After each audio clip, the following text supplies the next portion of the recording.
The wedding gift. The moment I stepped through the ornate double doors of the Grand Meridian Hotel, I could feel the weight of 6 years of absence pressing down on my shoulders. The crystal chandeliers cast a soft glow over the reception area, dotted with guests in designer attire clutching flutes of champagne. Nobody recognized me. Not a single person.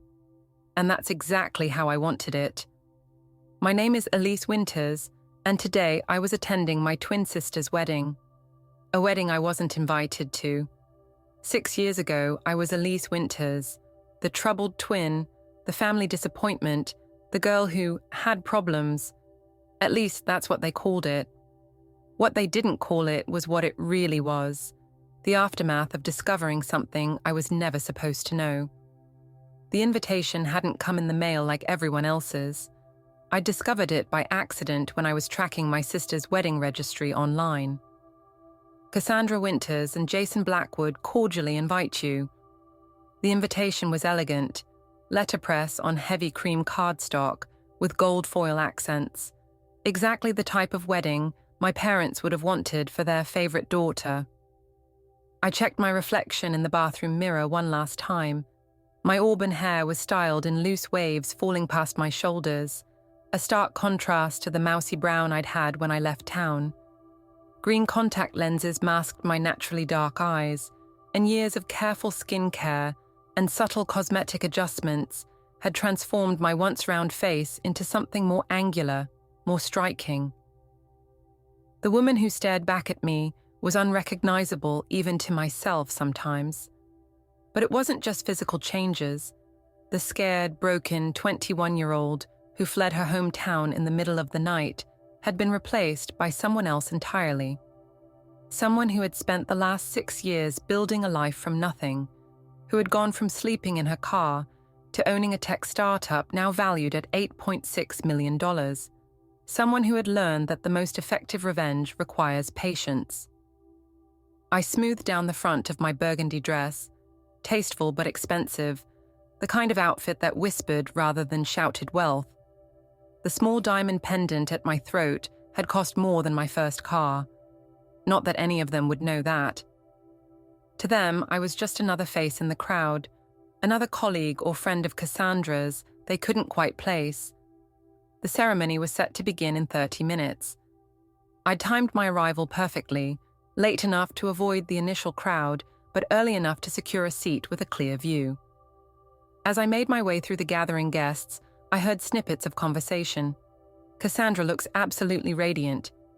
The Winters family must have spent a fortune. I heard the father of the bride's speech is going to be quite emotional. I bit back a bitter laugh. My father, emotional? The same man who had stood stone-faced in my hospital room 6 years ago and told me I was making things up for attention. The same man who had later helped pack my belongings while saying, "Maybe it's better if you get a fresh start somewhere else." The same man who, along with my mother and sister, had helped bury what had happened that night at the lake house. I slipped into the ceremony room and took a seat in the middle section, not too close to the front, not hidden in the back. Perfect positioning to watch it all unfold. The room was a vision in white and gold, with elaborate floral arrangements flanking the altar. Typical Cassandra, always the princess, always demanding the spotlight. As the other guests filed in, I studied the faces of those I once knew.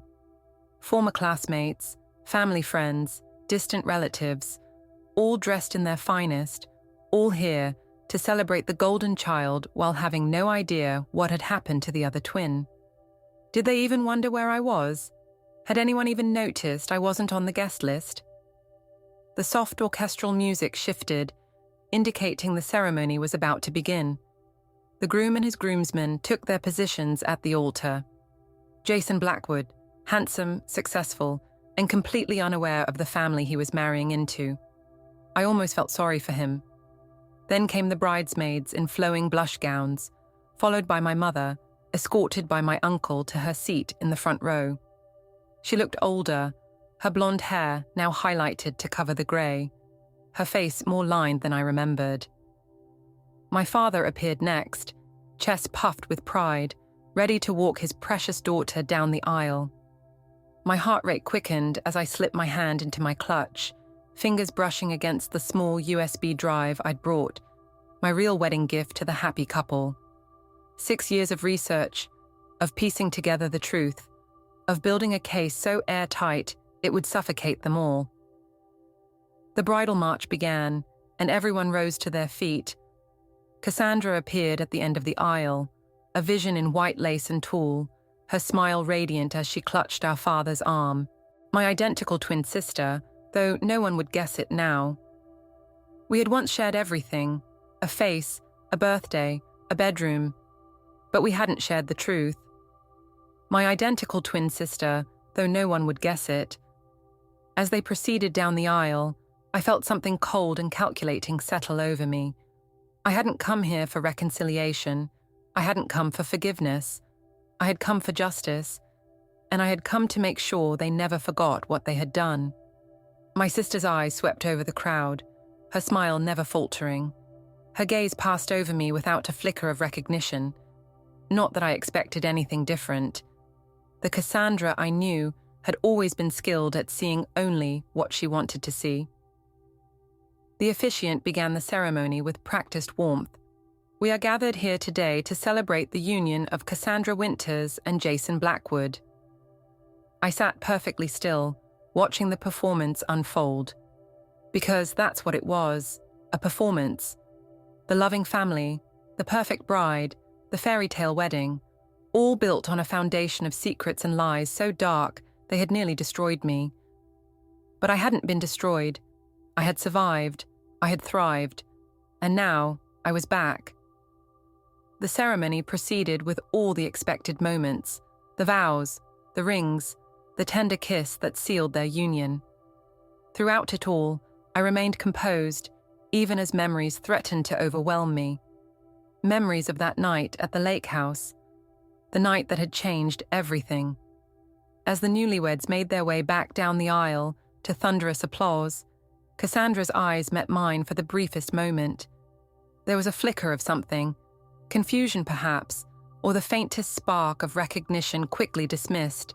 She didn't know me, but something about me had registered. Good. That was step one. The guests began filing out toward the reception hall. I lingered, watching my parents embrace friends and family, accepting congratulations as if they were the very picture of loving, supportive parents. If only everyone knew the truth. I made my way to the reception hall, where elegant table settings awaited the celebrating guests. I found my name card, not my real name, of course, but the alias I'd used to RSVP, at table 17, far from the family tables. Perfect. I needed to remain peripheral until the right moment. The next hour passed in a blur of cocktails, dinner, and the typical wedding traditions. The best man's toast, the maid of honor's teary speech, the first dance. I observed it all with detached interest, waiting for my opportunity. It came sooner than expected. And now, the DJ announced, the father of the bride would like to share a few words. My father rose from his seat at the head table, champagne glass in hand, confidence emanating from his expensive suit and carefully maintained smile. The same smile he had worn when he told the police I was troubled and prone to making up stories. When Cassandra was just a little girl, he began, his voice carrying across the hushed room. I knew she was special. She had this light about her, this way of bringing joy to everyone around her. I took a slow sip of my champagne, remembering how that same father had forgotten my birthday 3 years in a row. As many of you know, our family has faced its share of challenges. Here it comes, I thought, the sanitized version of the family tragedy. Some years ago, we lost Cassandra's twin sister in a terrible accident. The champagne glass nearly slipped from my fingers. Lost? They told everyone I had died. While that was a dark time for our family, Cassandra's strength helped guide us through, and today, seeing her so happy, so beautiful, I know her sister would be proud. A murmur of sympathy rippled through the guests. My father wiped away a fake tear, the perfect picture of a grieving parent who had found peace. I was shaking now, rage and disbelief coursing through me. They hadn't just erased what happened, they had erased me entirely. Created a narrative where I was dead, rather than deal with the truth. So please, my father continued, raising his glass higher, join me in toasting not just to Cassandra and Jason, but to the memory of Emily, who lives on in our hearts. Emily. They had even changed my name in their fictional retelling. The crowd raised their glasses in solemn unison. To Emily, they echoed, toasting the memory of a girl who never existed, while I, the real daughter, the real twin, the real victim, sat among them, blood roaring in my ears.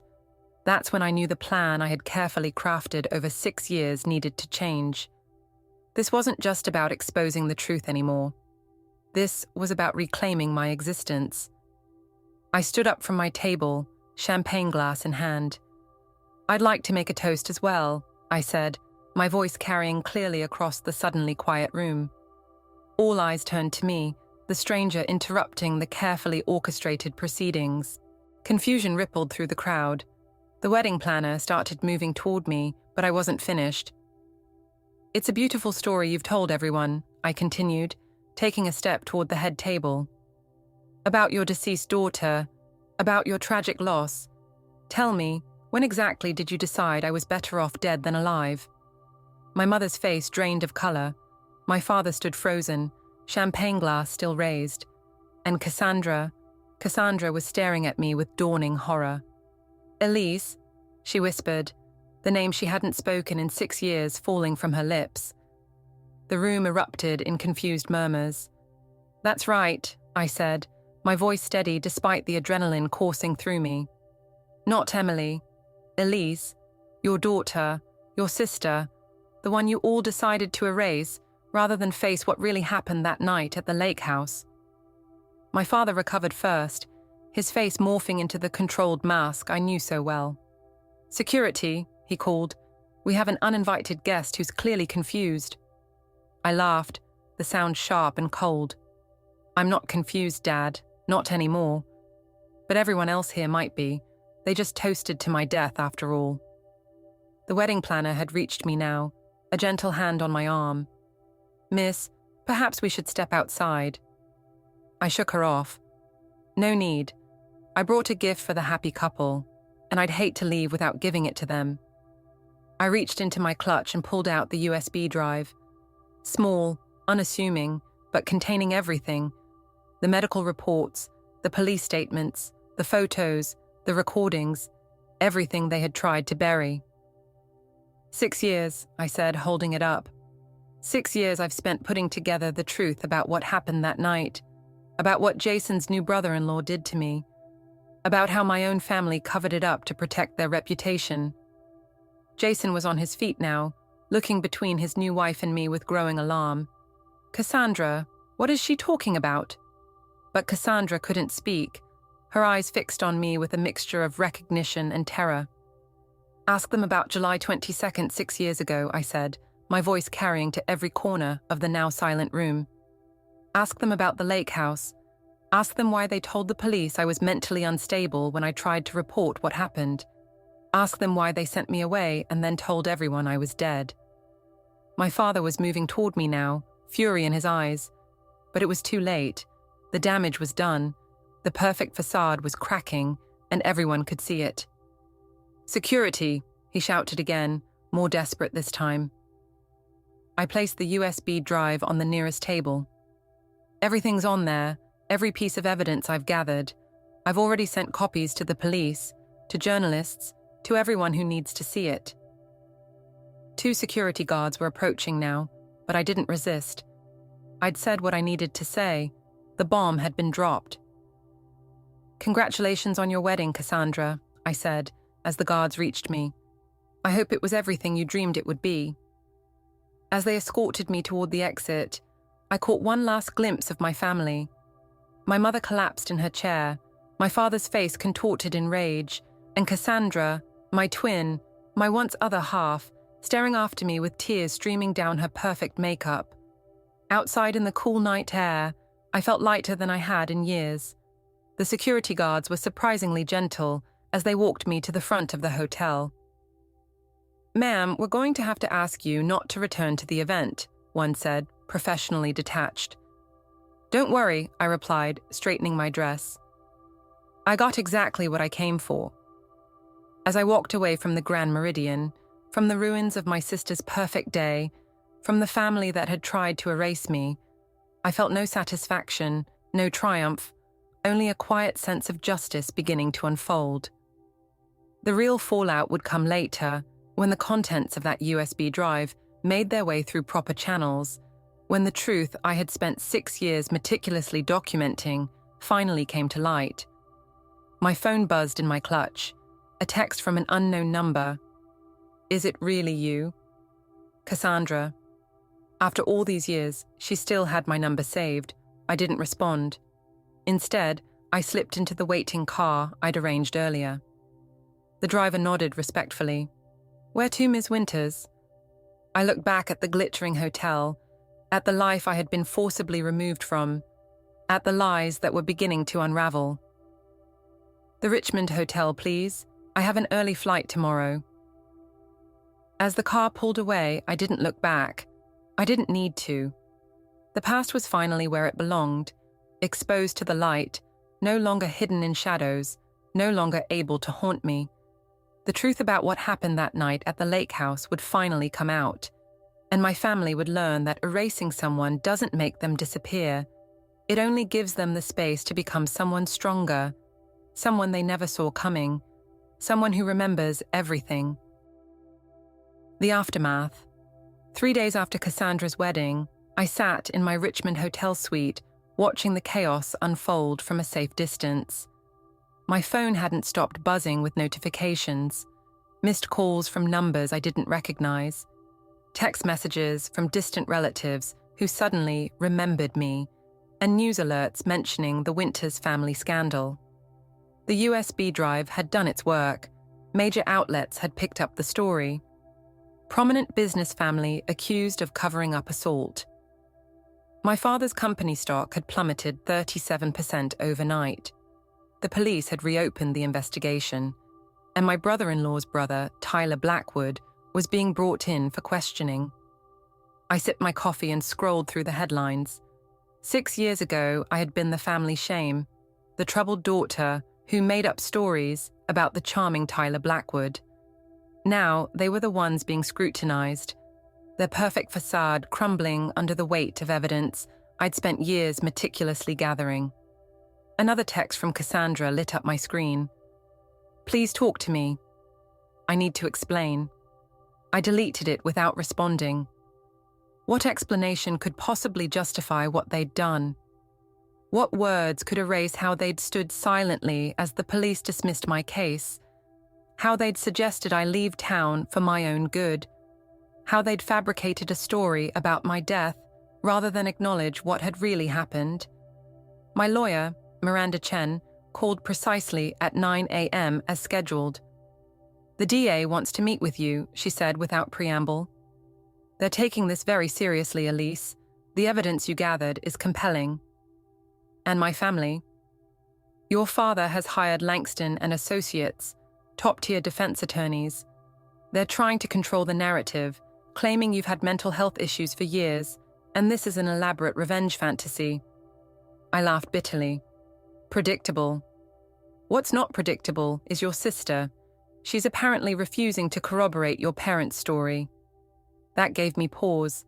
Cassandra had always been the perfect daughter, the one who never questioned our parents, who always played her role flawlessly in the Winters family performance.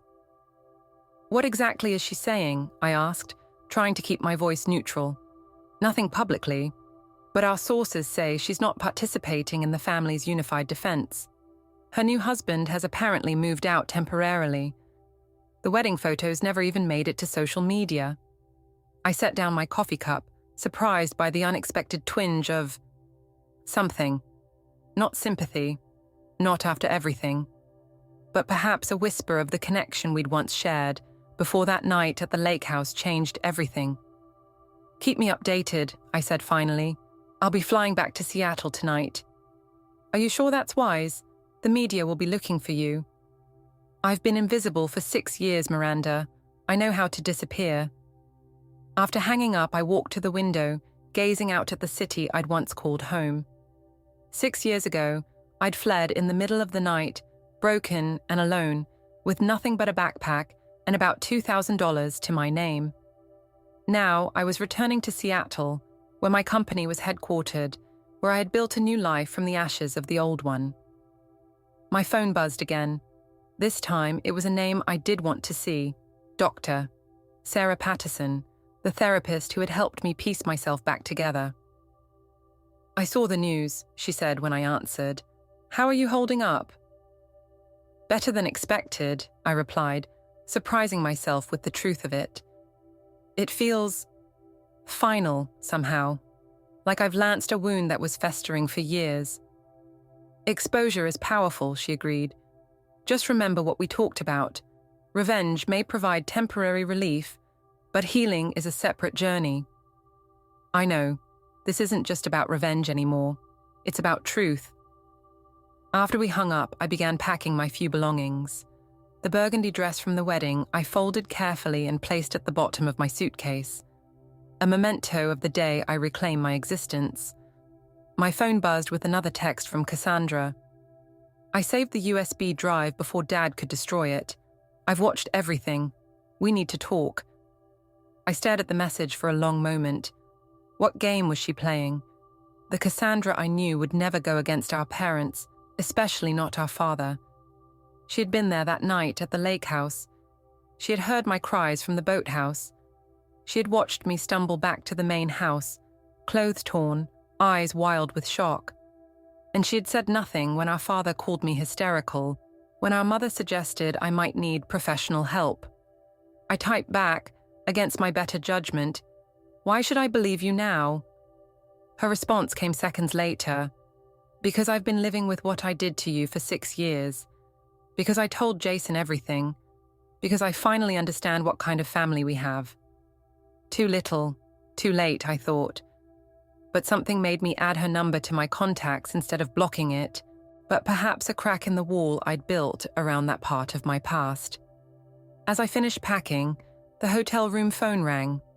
The front desk informing me that there were reporters gathering in the lobby. My anonymity was already fading. I arranged for a private exit through the service entrance and messaged my driver to meet me there. Before leaving, I took one last look at the local news on my tablet. My father's face filled the screen, his expression grave as he stood before a podium. "My daughter Elise has struggled with mental health issues for many years," he was saying, his voice carrying the practiced concern he'd perfected over decades in business. "While our family has tried repeatedly to get her the help she needs, her delusions have unfortunately taken a destructive turn. We love her very much and hope she will accept the treatment she so desperately requires." I shut off the tablet, a cold smile playing at my lips. Same old tactics. But this time I had evidence. This time I had allies. This time I wasn't a frightened 21-year-old with no resources and no support. This time, Richard Winters was going to learn that his daughter had become far more dangerous than he could have imagined. The truth will out. The Seattle skyline welcomed me home like an old friend as my private plane began its descent. I'd spent the flight reviewing the media coverage and messages from supporters, many of them survivors themselves, who recognized the pattern in my family's response. Deny, discredit, dismiss. The unholy trinity of tactics used against victims since time immemorial. But there were others reaching out too. Former classmates claiming they always knew something was wrong with that family. Business associates of my father suddenly discovering they'd had concerns for years. The vultures were circling, ready to pick the bones of the Winters family reputation now that blood was in the water. I felt no satisfaction in their opportunism.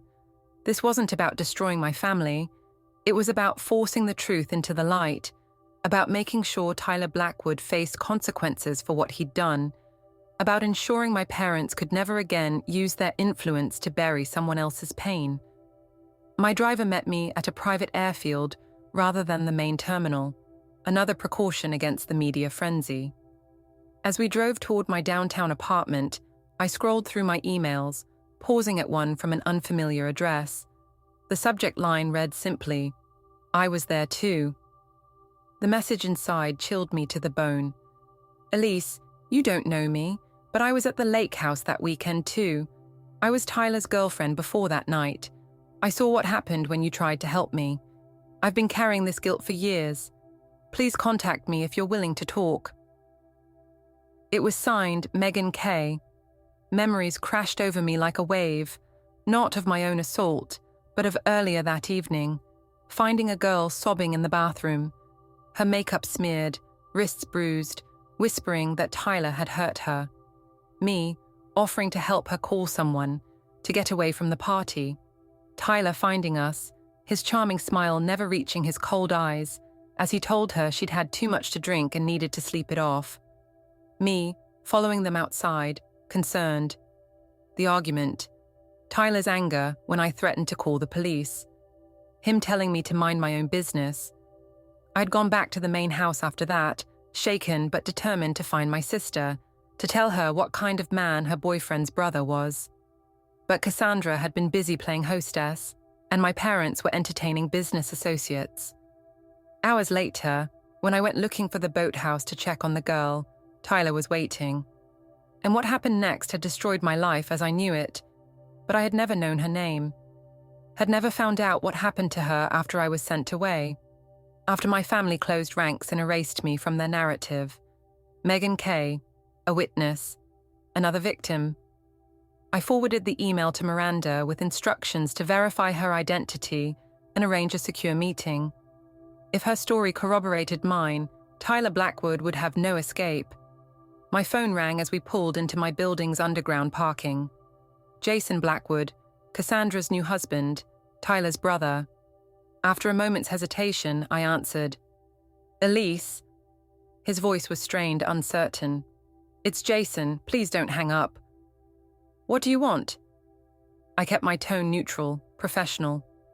Jason had never met me before the wedding. He had no part in what happened 6 years ago. "I need to meet with you. There are things you should know. About Tyler, about your family. Things Cassandra has told me. Why should I trust either of you? Because I've filed for annulment. Because I've given statements to the police about what Tyler told me years ago. Things I dismissed as drunken boasting." His voice cracked. "Because I need to make this right, even if my brother and your parents won't. The Italian cafe on 5th, tomorrow at 10 a.m. Come alone. If I see anyone following you, I'm gone." "Thank you," he said, the relief palpable in his voice. "I'll be there." As I rode the elevator up to my penthouse apartment, I considered the rapidly shifting landscape. Cassandra apparently breaking ranks, Jason turning on his own brother, Megan K. emerging from the shadows.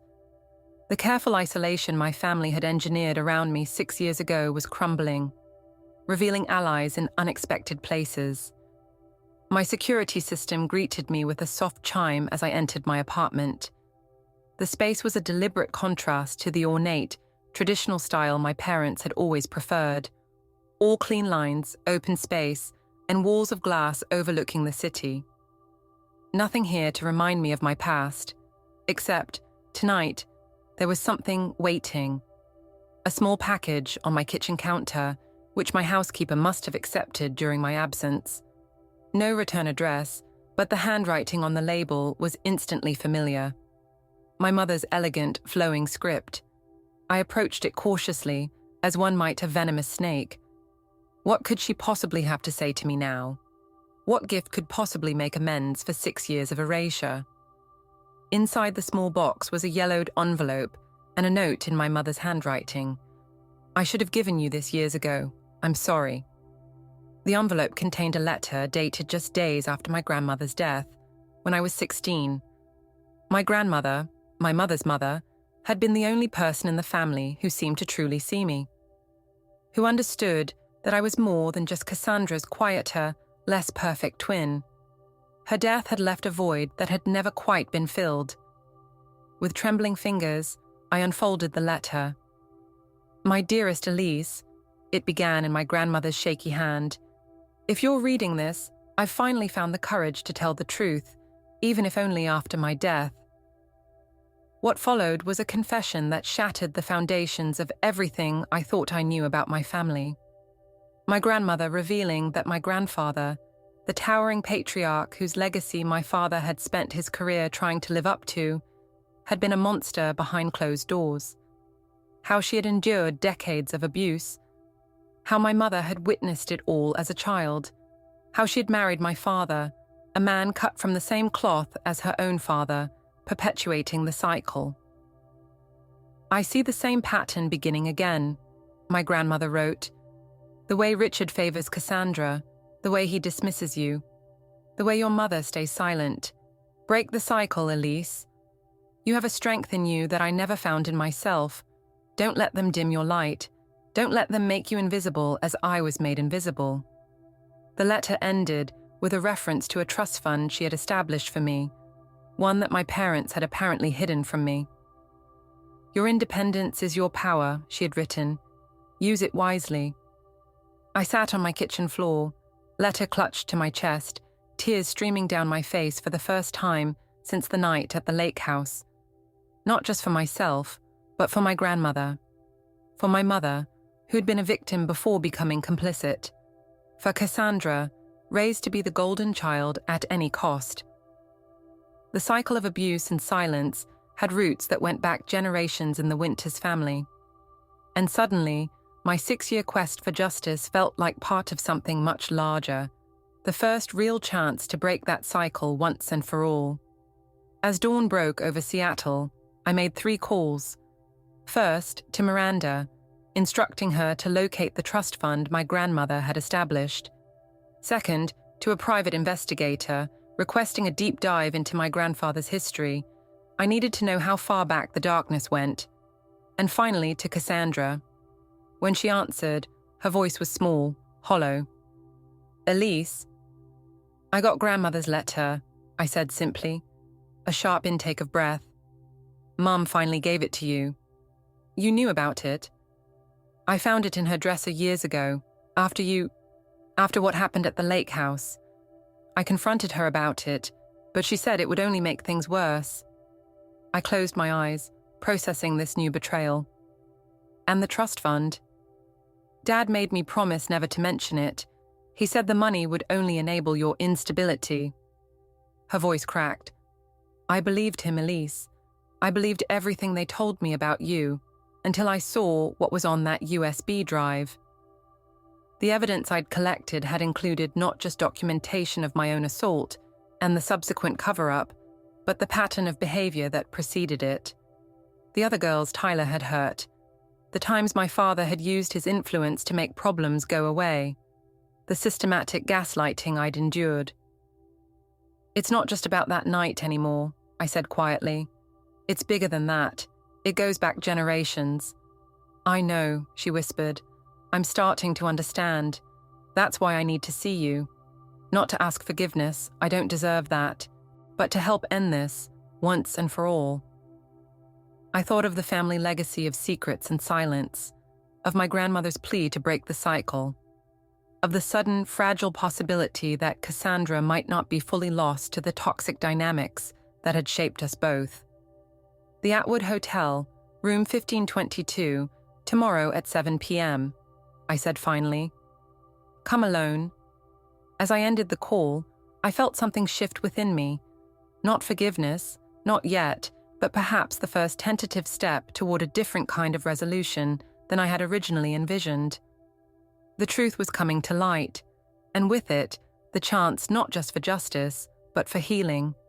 Not just for me, but for all the women who had been silenced by the Winters family legacy of power and control. I looked out at the awakening city below, remembering my grandmother's words. "Your independence is your power. Use it wisely." And I would. Starting now. Reckonings.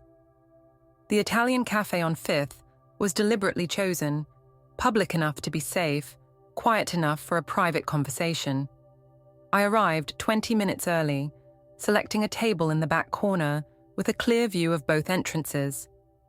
Old habits of vigilance died hard. At precisely 10 a.m., Jason Blackwood walked in. He looked nothing like the confident groom from the wedding. His face was drawn, eyes ringed with shadows, his normally impeccable appearance slightly rumpled. He spotted me immediately, hesitating before approaching as if unsure of his welcome. "Thank you for meeting me," he said, sliding into the seat across from me. I nodded but said nothing, waiting for him to continue. He ran a hand through his disheveled hair. "I don't know where to start. The beginning would be appropriate." "The beginning," he echoed hollowly. "I met Cassandra 3 years ago at a charity gala. She was luminous, poised. Everything about her seemed perfect." He stared down at his hands. "Your family welcomed me immediately, especially your father. He treated me like the son he never had. Richard Winters has always appreciated useful alliances," I commented neutrally. "The political marriage of 2 powerful families. How traditional." "Tyler was thrilled," Jason continued. "Said the Winters were exactly the kind of connection our family business needed." He looked up, meeting my eyes directly. "I had no idea about you. Cassandra told me her twin sister had died in an accident. They all did." "And you never questioned that?" "Never looked up news reports about this tragic accident." He flushed. "I did, actually. Found nothing. When I asked, your father said they'd used their influence to keep it quiet. A private family tragedy, he called it. I respected that, or thought I did." The waitress approached, and we paused to order coffee. When she left, Jason leaned forward, his voice lowered. 2 months ago, Tyler got drunk at my bachelor party, started telling stories, boasting about women he'd conquered. Most of it was typical Tyler bullshit, but then he mentioned a girl at a lake house years ago. Said she'd been playing hard to get, but he'd shown her who was boss. My heart pounded in my ears, but I kept my expression impassive. "I didn't connect it to you. How could I? But I confronted him about it later. Told him it sounded like assault, not conquest. He laughed it off. Said the girl had been crazy and tried to cause trouble afterward, but her own family hadn't believed her." "And you let it go," I said, the words sharp as glass. Jason's face crumpled. "Yes. God help me, I did. I told myself he was exaggerating, that no family would cover up something like that." The waitress returned with our coffees. I wrapped my hands around the warm mug, using the sensation to ground myself. "Then at the wedding," Jason continued, "when you stood up, when I saw your face, I knew. You looked just like her, like Cassandra, but different somehow. And the way they all reacted. The USB drive, ... He swallowed hard. "I've spent the past 3 days watching those videos, reading those reports, how you tried to report it, how they shut you down, how your own father..." His voice broke. "Used his influence to discredit me," I finished calmly. "Had the investigation dropped. Suggested I leave town for treatment. And Tyler walks around free, respected, while they erased you completely." Jason's hands were shaking now. "I've given everything to the district attorney, my statement about what Tyler told me, what I've learned since. It won't make up for what happened to you, but..." "No," I agreed coolly, "it won't. But it might help ensure it doesn't happen to someone else." "There's more," he said, reaching into his jacket pocket and pulling out a small recorder. "After the wedding, I confronted Tyler directly. Told him I knew what he'd done to you. He didn't deny it, he laughed. Said it was just rough sex that you asked for, then got weird about afterward. Said your father had handled it because he understood how hysterical women can get." He placed the recorder on the table between us. "It's all here. Him admitting what he did. Bragging about your father covering it up." I stared at the small device, hardly daring to believe what I was hearing. "You recorded him?" "Yes. He doesn't know. And..." Jason hesitated, then committed. "Your father called me yesterday." wanted to coordinate our response to your accusations, said we needed to present a united front to protect both our families' reputations. I recorded that too. A sense of vindication so powerful it was almost dizzying washed over me. Finally, irrefutable proof. Not just my word against theirs, but their own words condemning them. Why? I asked, studying his face for any sign of deception. Why turn against your own brother, your new father-in-law? Jason met my gaze unflinchingly. Because what they did was unforgivable. Because I can't be part of a family built on cover. Because it's the right thing to do. He paused. And because Cassandra asked me to help you. That surprised me. Cassandra sent you? No, he clarified. I decided to meet you on my own, but when I told her I was going to record Tyler, to get evidence for you, she supported it. She's changing, Elise. Trying to, at least. I remained skeptical. 6 years too late. Yes, he agreed simply. Too late to undo what happened, but not too late to help make it right. I reached for the recorder, but he placed his hand over it. Before I give you this, what will you do with it? Everything legal, I assured him. I'll send copies to the DA, to my lawyer. The goal has always been justice through proper channels. And the media? I considered this. Part of me wanted to broadcast their confessions to the world, to ensure there was no possible escape from the court of public opinion. But the wiser part knew that could potentially compromise the legal case. Only if necessary, I decided, if they somehow managed to squirm out of legal consequences again. For now, this evidence goes through official channels. He nodded, satisfied, and slid the recorder across to me. There's one more thing you should know. Your father is planning to have you forcibly committed for psychiatric evaluation. He's claiming you're a danger to yourself and others, that your delusions have reached a critical point. Cold fear sliced through me. It was the ultimate power move, using my own past trauma against me, attempting to discredit everything by painting me as mentally unstable. And with his connections, he might actually succeed. How soon? I asked, already calculating my next moves. The paperwork is being filed today. He has a judge in his pocket who will sign the order without the usual evidentiary requirements. I stood up, suddenly urgent. I need to go. Thank you for this, Jason. It may have just saved me from being locked away. He stood as well, concern evident in his expression. Be careful, Elise. Your father is desperate, and desperate men are dangerous. I've been careful for 6 years, I assured him, and now I have what I need to end this, once and for all. As I left the cafe, I called Miranda. Change of plans, I told her. My father is trying to have me committed. We need to preempt this immediately. I'll file for an emergency protective order, she responded without hesitation. And I'll alert the DA about this new attempt at witness intimidation. Where are you heading now? To meet our new witness, Megan Kay, then to see Cassandra tonight. Are you sure that's wise? If your family is escalating...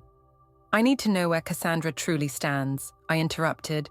And I need Megan's testimony to corroborate mine. With what Jason just gave me, we're close to having an airtight case. I can't back down now. After ending the call, I sent a quick text to my security team, alerting them to the potential threat. Then I headed to the public library, where I'd arranged to meet Megan, another deliberately chosen neutral location. She was waiting in a quiet study room on the 3rd floor, a slender woman with short blonde hair and wary eyes that darted nervously around the room. When I entered, she stood, recognition and something like awe crossing her face. Elise, she said softly, you look so different. I studied her, trying to reconcile this composed woman with the terrified girl I'd found in the bathroom that night. So do you, I replied honestly. We sat across from each other, silence stretching between us for a long moment. I thought you were dead, she finally said.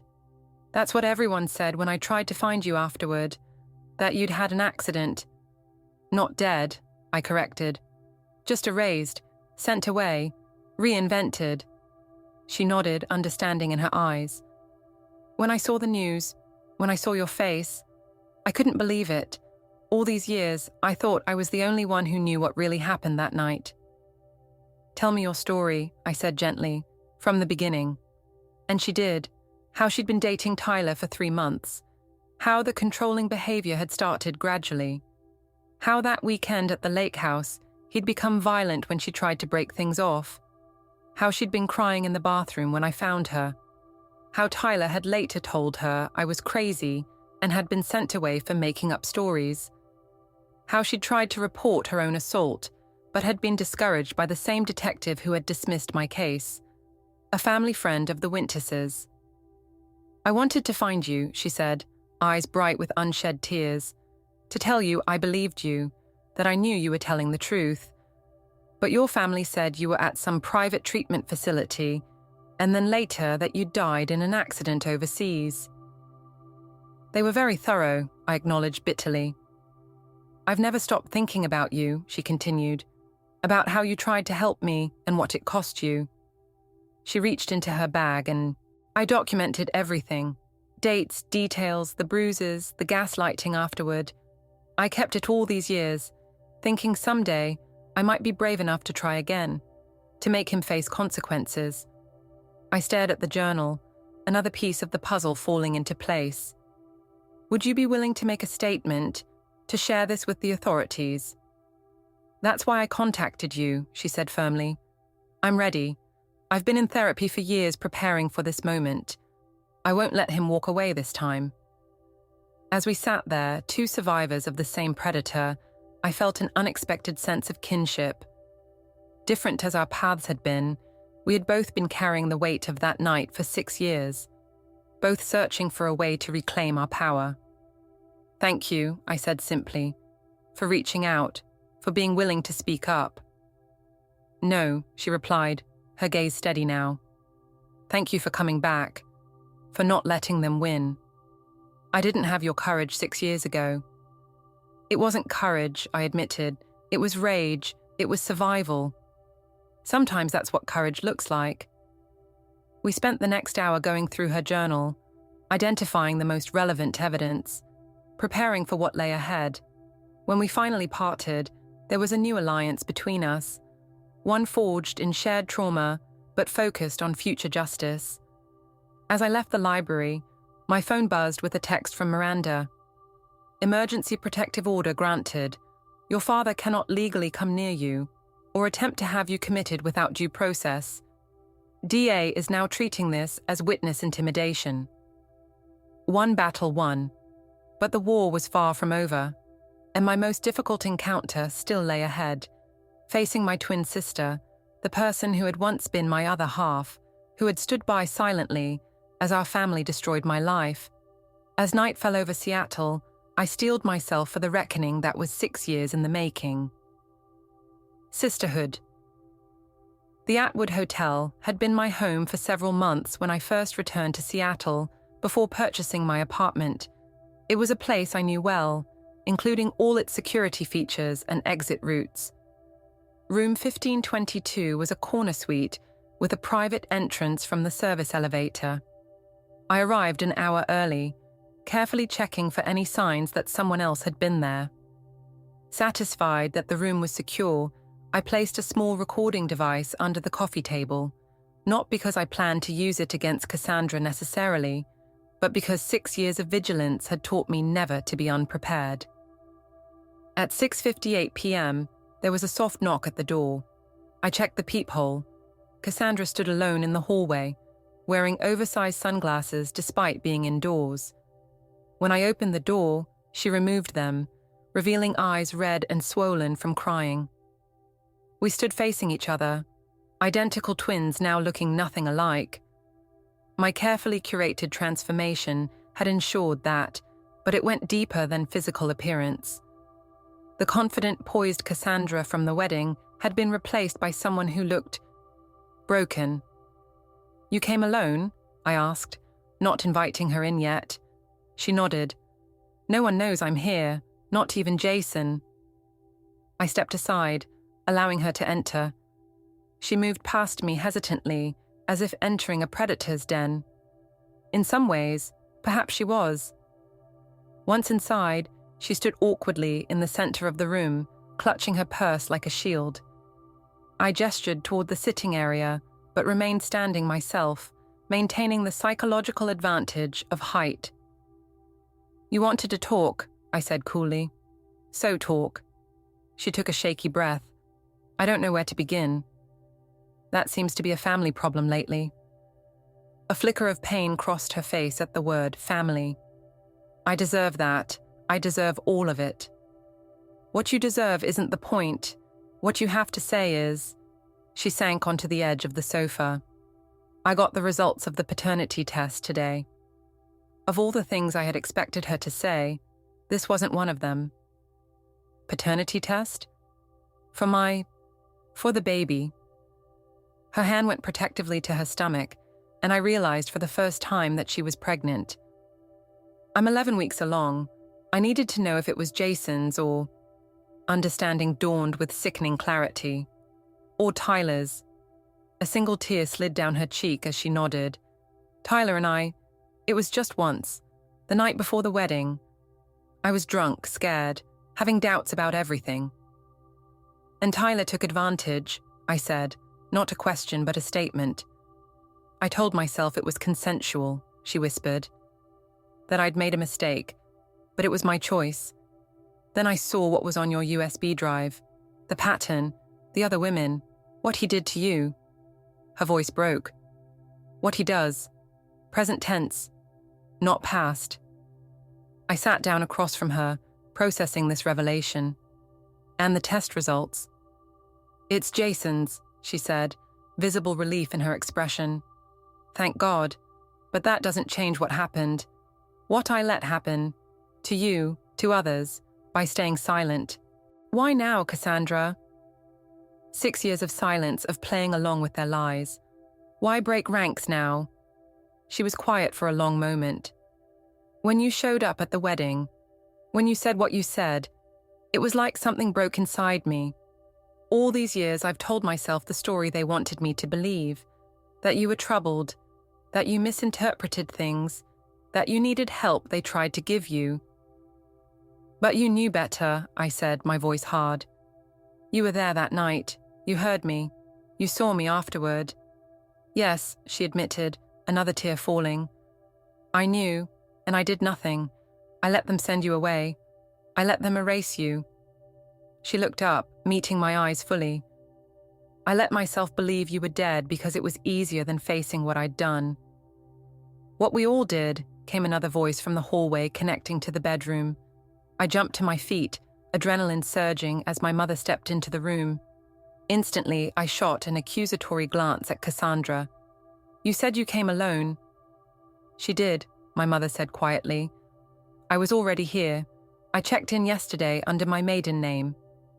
My hand went to my phone, ready to call security, to invoke the protective order. "I'm not here to hurt you, Elise," my mother said, her voice carrying a weariness I'd never heard before.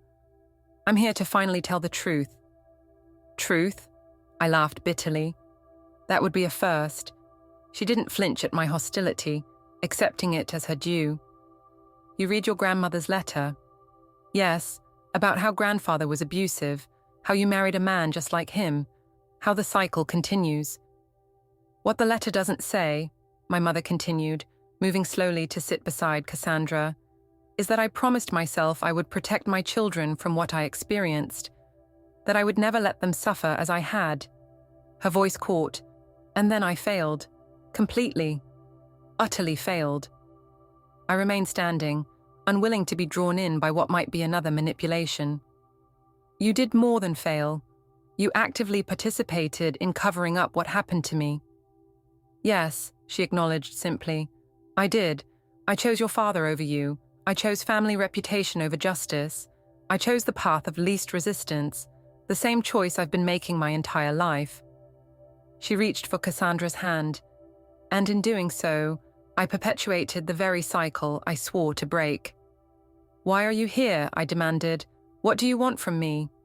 "Nothing," my mother replied. "I don't expect forgiveness. I don't deserve it. I'm here because it's time to end this. All of it. The lies, the cover-ups, the poisonous legacy that's destroyed 3 generations of women in this family. I scoffed. And I'm supposed to believe you've had this miraculous change of heart. After standing beside Dad at his press conference just days ago, supporting his claims that I'm mentally unstable. I wasn't there by choice, she said quietly. Look at my eyes in those photos, Elise. Look at my hands. Ask yourself if that woman is there willingly. I had been so focused on my father during those press clips that I hadn't really looked at my mother. I studied my mother's face, searching for any hint of deception, any trace of the practiced performance I'd witnessed throughout my childhood. What I saw instead was something I hadn't seen before, a woman whose carefully constructed facade had finally crumbled, revealing the frightened girl who had never escaped her father's shadow. Your father is planning to destroy you, she said, her voice barely above a whisper. When the protective order failed, he moved to more extreme measures. What does that mean? I demanded, though part of me already knew. He's hired people, Cassandra interjected, her voice shaking. Professional fixers, the kind who make problems disappear permanently. A chill ran through me. He's threatening to have me killed. Not directly, my mother clarified. Richard never dirties his own hands, but he told us both that the Elise situation would be resolved within 48 hours, that we should prepare for difficult news about your mental state. A suicide, I concluded, the pieces falling into place. He's going to have me killed and make it look like I took my own life, the perfect end to his narrative about my supposed instability. Cassandra nodded, tears streaming freely now. That's why we had to warn you. Whatever happens next, we couldn't be complicit in this too. I paced the room, mind racing. This changed everything. I'd been prepared for legal battles, for character assassination, for public humiliation, but not for literal assassins. Where is he now? I asked. At the lake house, my mother replied, where it all began. He thinks we're both at a spa retreat, a mother-daughter reconciliation after the wedding disaster. I stopped pacing, an idea forming. The lake house, of course. I turned to face them both. Let me ask you something, and I need absolute honesty. Are you willing to testify, both of you, against Dad, against Tyler, against the entire system they've built? They exchanged glances, and I saw the weight of what I was asking settle on their shoulders. Yes, Cassandra said firmly. I've already told Jason everything. I've written it all down. What I saw that night, what I heard, how Dad orchestrated the cover-up. Eleanor, I prompted my mother, using her first name deliberately, distancing her from her maternal role she had failed to fulfill. She straightened her spine, something resolute hardening in her expression. More than that, I've gathered evidence for years, financial records showing payments to the detective who buried your case, emails discussing how to manage your accusations, recorded conversations where Richard explicitly threatened me if I ever supported your version of events. I stared at her, stunned. You've been collecting evidence? All this time? Since the night they sent you away, she confirmed. I may have been a coward, Elise, but I haven't been completely blind. Your grandmother's letter, it woke something in me. Too late for us, perhaps, but not too late for justice. I sank into a chair, overwhelmed by this revelation. Why didn't you come forward sooner? Fear, she admitted simply. The same fear that's ruled my entire life. But watching Richard try to destroy you again, knowing what he's capable of, seeing what it's done to Cassandra. She reached for my sister's hand. I can't let him damage another generation. Her hand rested protectively on her stomach, and I understood that her unborn child, my future niece or nephew, had become the tipping point. We don't have much time, I said, decision made. Dad's fixers could be tracking all of us already. What do we do? Cassandra asked, looking to me with a desperate hope that pierced through the armor I'd built against her. I pulled out my phone, texting rapidly to Miranda, to Jason, to my security team. We're going to turn the tables, set a trap, At the lake house. You want to go there? My mother looked horrified. That's exactly what Richard would expect, you walking right into his hands. No, I corrected, a cold smile forming. He expects a frightened victim trying to escape, not 3 women bringing the fight to him. As I outlined my plan, I saw something shift in both their expressions, fear giving way to determination, years of passive acceptance hardening into resolve. There's one more thing you should know, my mother said when I finished, about Tyler. What about him? He'll be at the lake house too. Richard invited him for the weekend, said they needed to coordinate their response to recent developments. Perfect. All the architects of my destruction gathered in one place. Good, I said, my voice carrying a finality that made both of them shiver slightly. Then it ends where it began. Return to the lake house. The drive to the Winters family lake house took just over 2 hours. 2 hours of tense silence as I navigated the winding roads. Cassandra beside me, our mother in the back seat. Night had fallen by the time we approached the property, the massive house glowing like a beacon at the end of the long tree-lined drive. I parked a 1/4 mile away, hidden among the dense pines that bordered the estate. Are you sure about this? Cassandra whispered as we gathered what we needed from the trunk. My laptop, several USB drives, a small but powerful speaker, and 3 identical dark coats. No, I admitted, but I'm sure about what happens if we do nothing. My mother checked her watch. Miranda should have filed the emergency injunction by now. The police will be on standby. I nodded, double-checking that the recording device in my pocket was functioning. Remember, we need confessions, clear, unambiguous admissions of what they did. And if they won't talk, Cassandra asked. They'll talk, I assured her, remembering the arrogance that had always been my father's blind spot. Men like Dad and Tyler can't resist the opportunity to gloat. We moved silently through the woods, approaching the house from the rear. Through the expansive windows, I could see them. My father standing by the fireplace with a drink in hand, Tyler lounging on one of the leather sofas, both of them looking relaxed, confident, as if they hadn't a care in the world. The sight of Tyler, his smug smile, his casual posture, sent a wave of nausea through me. For a moment, I was transported back to that night, feeling his hands on me, hearing his voice as he... Elise, my mother's voice cut through the flashback, her hand on my arm. Stay with us. I drew a deep breath, centering myself. I'm fine. We circled to the boathouse, the scene of the crime that had altered the course of my life. It stood dark and silent at the water's edge, exactly as I remembered it. My mother produced a key from her pocket. Richard never changed the locks, she explained, too confident that no one would dare intrude on his domain. Inside, the air was musty with disuse, but otherwise unchanged. I felt Cassandra tense beside me as we entered, her eyes darting to the same corner where I had been attacked. She knew, she had always known, exactly what had happened here. I set up my laptop, connecting it to the house's security system, a trick I had learned during my years in tech. The passwords hadn't changed either, another testament to my father's arrogance. Camera feeds are live, I murmured, watching as the interior of the main house appeared on my screen. Audio connected. They're discussing you, my mother said, leaning closer to hear the conversation. My father's voice, cold and controlled as ever, filled the small space. The situation will be resolved by morning. Elise has become too unpredictable, too dangerous to our interests. What exactly are your guys going to do? Tyler asked, swirling his drink.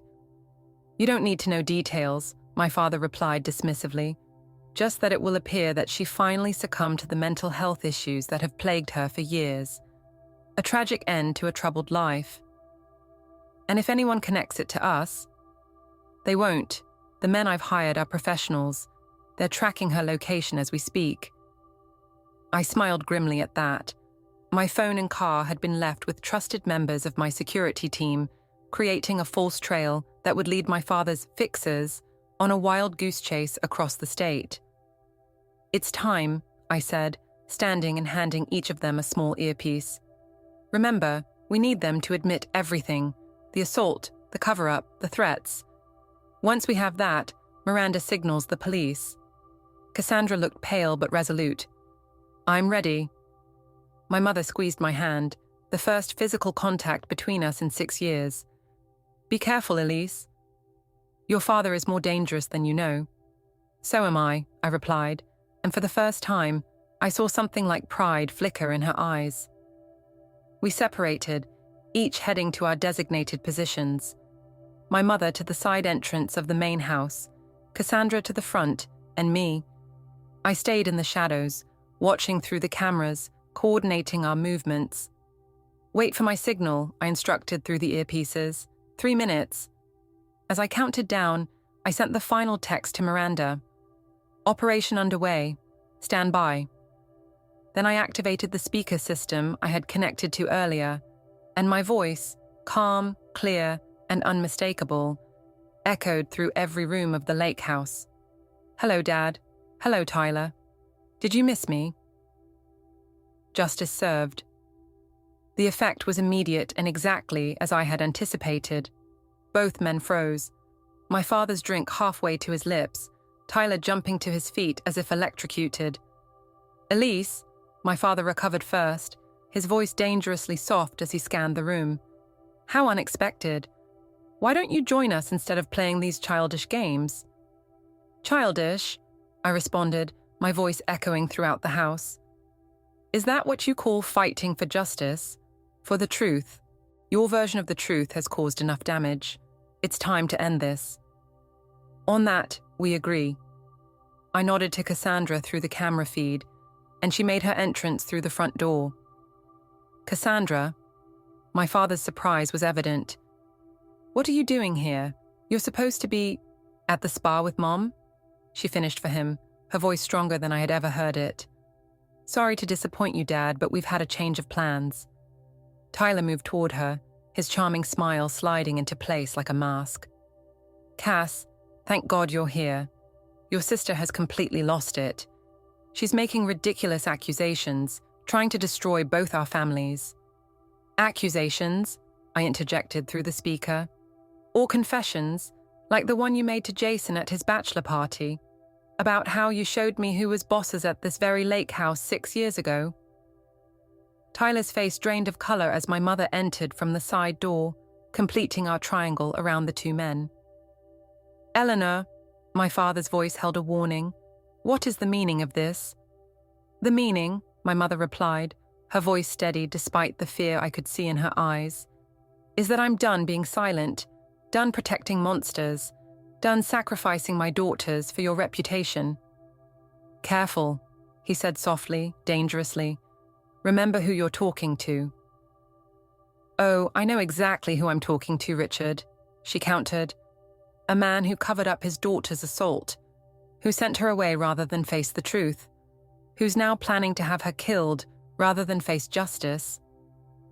I watched my father's face carefully on the monitor, not shock at the accusation, just cold calculation, measuring how much we knew, how much we could prove. "These are serious allegations," he said finally, "from a woman with a history of emotional instability, from a daughter who has fabricated stories before. Who would believe you without evidence?" That was my cue. I stepped out from the boathouse, walking slowly toward the main house as I spoke into the microphone pinned to my coat. Evidence like the recording Jason made of Tyler admitting what he did to me. Evidence like Megan Kay's journal documenting her own assault at Tyler's hands. Evidence like the financial records showing payments to Detective Harrington to bury the investigation. I entered through the kitchen door, completing our circle around them. Or perhaps, I continued, facing my father directly for the first time, evidence like this conversation being live-streamed to my lawyer as we speak. Tyler lunged toward me, but Cassandra stepped between us. "Don't," she warned him. "It's over, Tyler. The police are on their way." The police, my father laughed, though I could see the first flickers of genuine fear in his eyes. On what grounds? Your word against ours? The word of a girl who's been mentally unstable for years? The word of 3 women, my mother corrected, plus Jason, plus Megan, plus the evidence we've all been gathering for years. My father's gaze hardened as he looked at her. You betrayed me. No, Richard, you betrayed us all the moment you chose to protect a rapist instead of your daughter. Tyler's composure finally cracked. It wasn't rape, he shouted. She wanted it. She was begging for it, just like all the others who later claimed. He stopped abruptly, realizing what he had just admitted, what was now on record. Just like all the others, I repeated softly. And there's the confession we needed. Through my earpiece, Miranda's voice came through. Police are 2 minutes out. We have everything we need, Elise. My father, ever the strategist, was already shifting to damage control. This is a family matter that's gotten out of hand, he said smoothly. Tyler clearly has some issues to address, and we'll ensure he gets the help he needs. As for the rest, we can discuss reparations, Elise, a financial settlement that acknowledges your pain without the need for public spectacle. This isn't about money, I told him, my voice steady despite the storm of emotions inside me. It's about justice. It's about truth. It's about breaking the cycle that grandmother wrote about, the cycle you perpetuated. Your grandmother, he sneered, was a hysterical woman who couldn't understand the necessities of maintaining a family legacy. A legacy of abuse, my mother interjected, of silence, of women being sacrificed for men's reputations. It ends here, Richard. It ends tonight. The sound of sirens in the distance finally shattered my father's composure. Do you have any idea what you've done? He demanded, his face contorted with rage. You've destroyed everything I've built, everything I've worked for. No, I corrected him calmly. You did that yourself, the moment you chose your reputation over your daughter's safety, the moment you decided that protecting a predator was more important than protecting me. Through it all, I maintained eye contact with my father, watching as the realization of his downfall finally, truly set in. As they led him and Tyler away in handcuffs, I felt a strange absence where I had expected triumph or vindication. 6 years of single-minded focus on this moment, and now that it had arrived, I felt empty. Cassandra approached hesitantly, standing beside me as the police cars pulled away. What happens now? She asked softly. Now, I sighed, we begin the long process of healing, of testimony and trials, of rebuilding what was broken, if that's even possible. My mother joined us, the 3 Winters women standing together under the night sky, united by trauma, but also, perhaps, by the first fragile threads of reconciliation. Your grandmother would be proud, she said quietly. She would, I agreed, remembering the words from her letter. Your independence is your power. Use it wisely. And I had. Not just for revenge, but for justice. Not just for myself, but for every woman who had been silenced by men like my father and Tyler. For Megan. For my mother. For Cassandra. For the next generation, who might now have a chance to break the cycle once and for all. 1 year later, the courthouse steps were crowded with reporters as we emerged into the sunlight, the verdict still ringing in my ears. Guilty on all counts. Tyler Blackwood, sentenced to 15 years for multiple sexual assaults. Richard Winters, sentenced to 12 years for conspiracy, obstruction of justice, witness tampering, and attempted murder for hire. Detective Harrington, sentenced to 8 years for corruption and obstruction, justice at long last. Cassandra stood beside me, her 6-month-old daughter sleeping peacefully in her arms.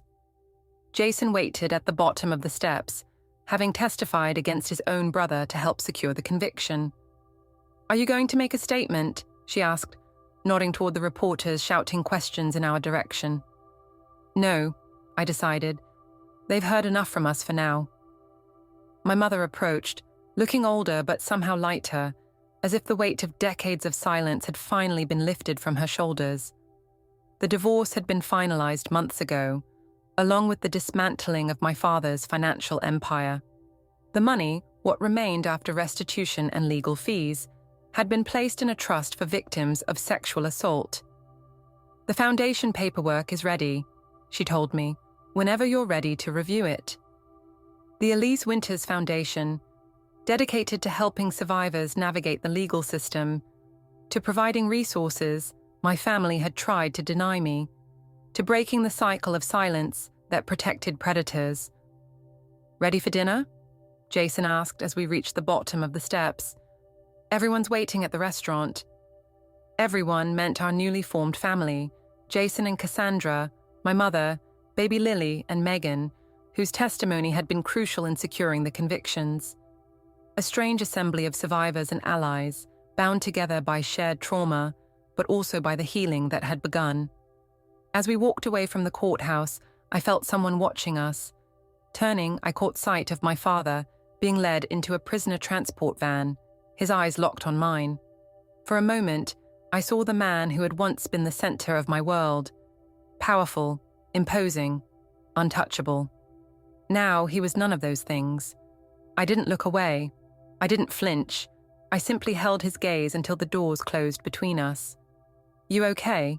Cassandra asked, shifting Lily to her other arm. "I'm getting there," I answered honestly. And for the first time in 6 years, I truly believed it. The nightmares hadn't stopped. The trauma hadn't magically disappeared. But alongside the pain, now lived something else. The knowledge that I had faced my demons and won. That I had transformed my pain into purpose. That I had reclaimed my voice, my name, my existence. That evening, surrounded by this unlikely family we had created from the ashes of betrayal, I raised my glass in a toast. "To truth," I said simply, "to justice, to breaking the cycle." "To you," Cassandra added softly, "for coming back, for not letting them win." Across the table, my mother's eyes met mine, carrying the weight of all we had lost, all we might yet rebuild. "To second chances," she offered, and as we clinked our glasses together, I felt something I had thought lost forever, a sense of belonging, not to the Winters' legacy of power and control, but to this new family forged in fire, tempered by truth, dedicated to something better. The wedding gift I had delivered that day had not been just an act of revenge. It had been the beginning of liberation for all of us. I had returned to reclaim my story. I had stayed to write a new one.